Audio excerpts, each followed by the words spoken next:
Class 10 standard math sample paper 2023 के question number 24 के solution में हम लोग पहुंच चुके हैं। अगर आपने इसे प्रीवियस वीडियो अभी तक नहीं देखा, साथ ही साथ आने वाले वीडियोस का भी सॉल्यूशन देखना चाहते हो तो कंप्लीट प्लेलिस्ट का लिंक मिलेगा डिस्क्रिप्शन में। अभी मैं जब ये वीडियो बना रहा हूँ, अभी सुबह के 5 बज रहे हैं, तो हो सकता है कि मेरा साउंड आपको थोड़ा अजीब टाइप का लगे, भारी लगे, बट उसे आप मैनेज कर लोगे। ठीक है, क्या है the length of the minute hand. हालांकि इसके और में भी एक क्वेश्चन है, उसे भी सॉल्व करेंगे एक एक करके। The length of the minute hand, ठीक है, मिनट हैंड का जो लेंथ है of a clock is 6 centimetre. Find the area swept by it, it moves from 5 PM to 7:40 PM। ठीक है, लेट अस सपोज कर लेते हैं कि ये हमारे पास एक क्लॉक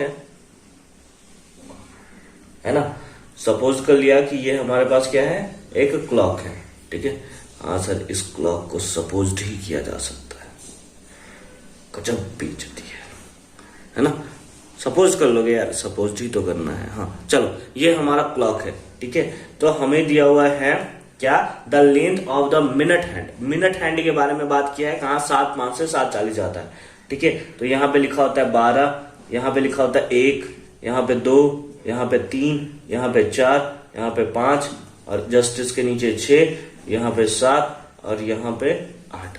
ये कुछ लिखा हुआ रहेगा, इसके सामने 9 लिखा होता है। ठीक है, बस हमें उससे मतलब नहीं है, हमें बस मिनट हैंड आपको देखना है। कितना, 7:05, यानी कि मिनट हैंड कहीं यहाँ होगा। और उसके बाद ये मिनट हैंड के बारे में बात हो रहा है। ठीक है, 7:05 से 7:40 यानी कि यहाँ आ जाता है। तो इसके बीच में ये कुछ एंगल स्वेप्ट करेगा, कुछ एंगल स्वेप्ट करेगा। ठीक है, हमसे क्या पूछा है, find the area swept bye.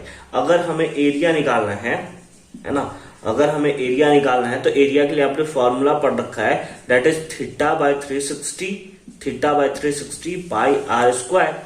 Theta, अगर एक बार ये एंगल मिल जाए आपको तो उसके बाद रेडियस तो आपको दिया है 6 सेंटीमीटर। आप सोच रहे हो सर मिनट हैंड है, मिनट हैंड तो यहां तक है, रेडियस तो पूरा यहां तक सटा हुआ होता है, तो मिनट हैंड आप देखोगे तो लगभग यहां तक होता है। तो उस केसेस में जो आपको दिया हुआ है मिनट हैंड का लेंथ, वही आपको रेडियस का लेंथ लेना ही लेना है। ऐसा सटा हुआ होता है, मैं आपकी बात से एकदम 100% सहमत हूं, लेकिन ये क्वेश्चन उसी टाइप से बनेगा कि जो मिनट हैंड का होगा उसी को आपको लेना पड़ेगा, क्या, दैट इज रेडियस, है ना। अच्छी बात है, उसके लिए हमें क्या चाहिए, एंगल चाहिए, थीटा चाहिए।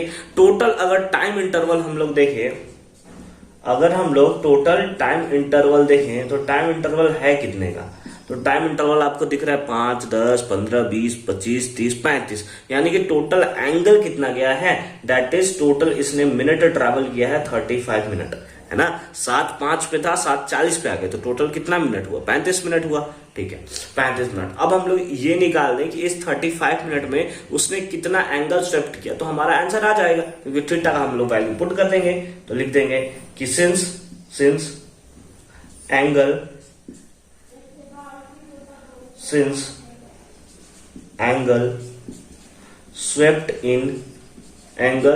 Swept by minute hand, swept by minute hand, इसको थोड़ा मैं मिटा दूं क्या, छोड़ दो ऐसे रहते हैं। By minute hand, angle swept by minute hand in 60 minute. अगर हम लोग बात करें 60 मिनट में कितना करेगा, तो यहां से स्टार्ट करोगे 5, 10, 15, 20, 25, 30, 35, 40, 45, 50, 55, 60, यानी कि टोटल एक रिवॉल्यूशन उस कितने मिनट में कंप्लीट कर रहा है सर, 30 मिनट में। और 30 मिनट में अगर एक रिवॉल्यूशन कंप्लीट कर रहा है तो एंगल कितना बनेगा, 60 डिग्री होगा ना।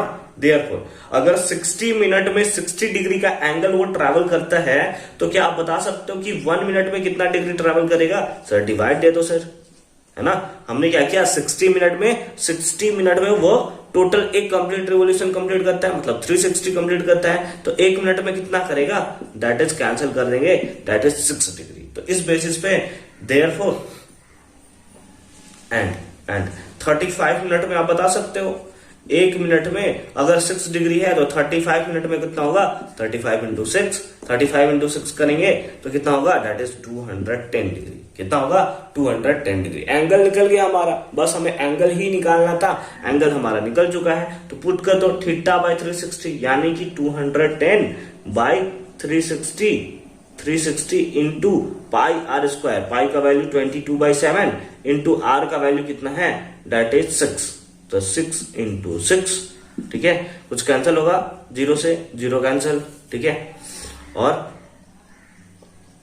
कुछ कैंसिल होगा। ये 6 के टेबल में कितने टाइम्स, 6 टाइम्स, और फिर 6 के टेबल में ये कैंसिल हो गया, तो सिंपली हम लोग मल्टीप्लाई कर देंगे तो कितना होगा, 22 1 जा 22, कैरी 2 24 और 26 डिवाइडेड बाई 7 कितना आ गया, दैट इज हमारे पास वैल्यू आ गया 462 डिवाइडेड बाई 7। क्या ये कैंसिल हो जाता ना 7 के टेबल में 3 टाइम्स, एक सेकेंड इसको कैंसिल कर ही देते हैं, 7 के टेबल में ये 3 टाइम्स, तो 22 इंटू 3 दैट इज हमारे पास आ गया 66 सेंटीमीटर स्क्वायर, क्योंकि एरिया हम लोग फाइंड आउट कर रहे हैं और हमें वैल्यू सेंटीमीटर में दिया है, तो आंसर आएगा 66 सेंटीमीटर स्क्वायर। आई होप कि यह कॉन्सेप्ट आपको अच्छे तरीके से समझ में आया होगा। इसी के और में भी एक पार्ट है, उसको भी चलिए सॉल्व करते हैं। हालांकि आपको एग्जामिनेशन में या तो ये पार्ट करना है या तो और वाला पार्ट करना है, और अगर ये आप पार्ट कर रहे हो तो सिंपली लिख दोगे 24 का सॉल्यूशन। अगर और वाला लिखना है तो सबसे पहले 24 क्वेश्चन लिखकर ऊपर में और दे दोगे, फिर सॉल्यूशन करोगे, ताकि उसके पता चल जाए कि 24 के और का सॉल्यूशन आप कर रहे हो। इसी के और पार्ट का क्वेश्चन है, इन द गिवन फिगर, ये जो हमें फिगर दिया हुआ है इसमें बात कर रहा है arc has been drawn of radius 7 centimetre each. ठीक है, इस पे जो आर्क ड्रॉ किया गया उसका रेडियस हमें दिया हुआ है कितना, 7 सेंटीमीटर, यानी कि ये जो है, ये जो पॉइंट दिया है ये 7 सेंटीमीटर का, ये रेडियस हमें 7 सेंटीमीटर का ऐसा हमें गिवन दिया हुआ है। ठीक है, has been drawn of radius इतना ईच विथ वर्टिसेस ABCD दिया हुआ है of a quadrilateral ABCD at the centre, find the area of shaded region. तो ये जो साइडेड रीजन का है, हालांकि ये जो है आपको पूरा भरा पूरा मिलेगा कॉपी में आपके। ठीक है, तो इसी का आपको मेनली क्या बताना है, एरिया फाइंड आउट करना है कि इसका एरिया कितना होगा। ठीक है, ठीक है, उसके लिए हमें कुछ सपोज करना पड़ेगा। लेट अस सपोज ये जो एंगल बना रहा है, इस एंगल को हम लोग मान लेते हैं कितना, θ1, इस एंगल को मान लेते हैं कितना, θ2, इस एंगल को मान लेते हैं कितना, θ3, है ना, θ2 तो ले लिया है, तो ये हो गया θ3, और ये एंगल कितना हो जाएगा, दैट इज θ4, है ना। सारे एंगल को हमने ले लिया, θ1 θ2 θ3 θ4। एंगल स्विफ्ट, अभी हमने कुछ देर पहले पढ़ा कि अगर हमें एरिया निकालना है, हालांकि यहाँ पे हमें क्या निकालना है, एरिया ऑफ शेडेड रीजन, है ना, एरिया ऑफ शेडेड रीजन। अगर हमें एरिया निकालना है, अगर हमें एंगल दिया हुआ है, तो उसके लिए हम लोग फॉर्मूला यूज करते हैं, दैट इज क्या, θ/360 pi r square, θ/360 pi r square. Radius तो सबका सेम है, बस एंगल अलग अलग है। तो अगर इसके लिए बात करें तो हमारे पास हो जाएगा θ1/360 कितना, पाई आर स्क्वायर हो जाएगा। अब इसके लिए बात करें तो क्या हो जाएगा, that is θ2/360 into pi r square. इसके लिए बात करें तो क्या होगा, θ3/360, है ना, into pi r square, plus इसके लिए बात करें तो क्या होगा, θ4/360, है ना, θ4/360 इंटू पाई आर स्क्वायर। ठीक है, कोई प्रॉब्लम नहीं है, सारे एंगल को हमने θ1 θ2 θ3 θ4 ले लिया। अब ऐसा क्या कर सकते हैं, 1/360 सब में कॉमन है, हमने ले लिया सबको कॉमन, पाई आर स्क्वायर भी सब में है, हमने पाई आर स्क्वायर को भी कॉमन ले लिया, तो क्या बचा, दैट इज θ1 प्लस यहाँ बचा θ2 प्लस यहाँ बचा θ3, और यहाँ पर बचा क्या, θ4, क्या बचा, θ4।